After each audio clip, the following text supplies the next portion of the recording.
রংপুর এবং রাজশাহী বিভাগের তারুণ্যের অধিকার প্রতিষ্ঠায় বগুড়ায় সমাবেশের আয়োজন করেছে বিএনপি। বিকেল ৩টা থেকে শুরু হবে এই সমাবেশ। এর মধ্যে মঞ্চ প্রস্তুতির কাজ প্রায় শেষের দিকে। এই বিষয়ে বিস্তারিত জানাতে আমাদের সাথে যুক্ত হচ্ছেন সহকর্মী মাজিদুর রহমান। মাজেদ, তারুণ্যের সমাবেশ ঘিরে এই যে তারুণ্যের সমাবেশের প্রস্তুতি সবশেষ কি অবস্থা, আর নেতাকর্মীরা ভিড় করতে শুরু করেছেন কিনা? হ্যাঁ রোশন, তারুণ্যের রাজনৈতিক প্রতিষ্ঠার যে অধিকার প্রতিষ্ঠার যে সমাবেশ আজকে, সেই সমাবেশটি কিন্তু ৩টার দিকে শুরু হবে। এরই মধ্যে কিন্তু রাজশাহী এবং রংপুর বিভাগের কিন্তু বিভিন্ন জেলা থেকে এবং বিভিন্ন ইউনিট থেকে কিন্তু তারা ছাত্রদল, যুবদল, স্বেচ্ছাসেবক দল এখানে আসতে শুরু করেছেন এবং গাড়ি করে তারা কিন্তু আসছেন। এবং সকাল থেকে এবং গতকালও কিন্তু অনেক বাস এখানে এসেছে, যেখান থেকে কিন্তু যে ছাত্র, স্বেচ্ছাসেবক দল এবং আরও যে বিএনপি রাজনৈতিক নেতৃবৃন্দ তারা কিন্তু এই সমাবেশে অংশগ্রহণ করবেন।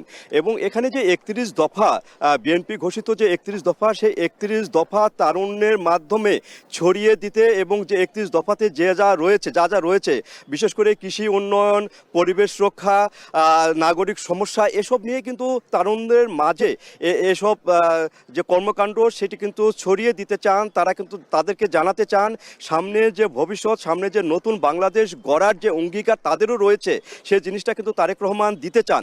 এবং এরই মাধ্যমেই কিন্তু সামনে দেশ গড়ে উঠবে, সুন্দর একটি দেশ চান এবং গণতান্ত্রিক উপায়ে যেন নির্বাচনের মাধ্যমে তারা একটি নাগরিক অধিকার ফিরে পেতে পারে, সেই দিকেই যে ৩১ দফা রয়েছে, যে ৩১ দফার মধ্যে দেশ সংস্কারের সবগুলো ধারাই রয়েছে এখানে বলা হচ্ছে, বিএনপি বলছে।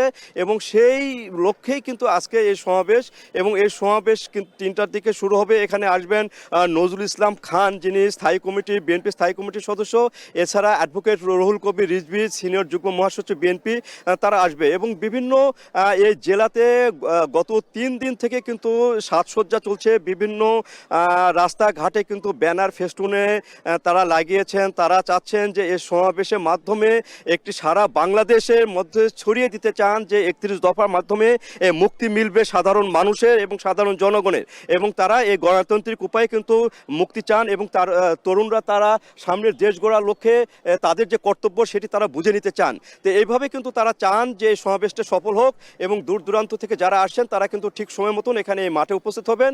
সেন্ট্রাল স্কুল মাঠে কিন্তু একটা বড় মাঠ, যেখানে লক্ষাধিক লোকের সমাগম হবে বলে আশা করছেন এখানে বিএনপি নেতাকর্মী। তো রোশন, এই ছিল আমার কাছে আজকে এই প্রস্তুতি সভার সবশেষ।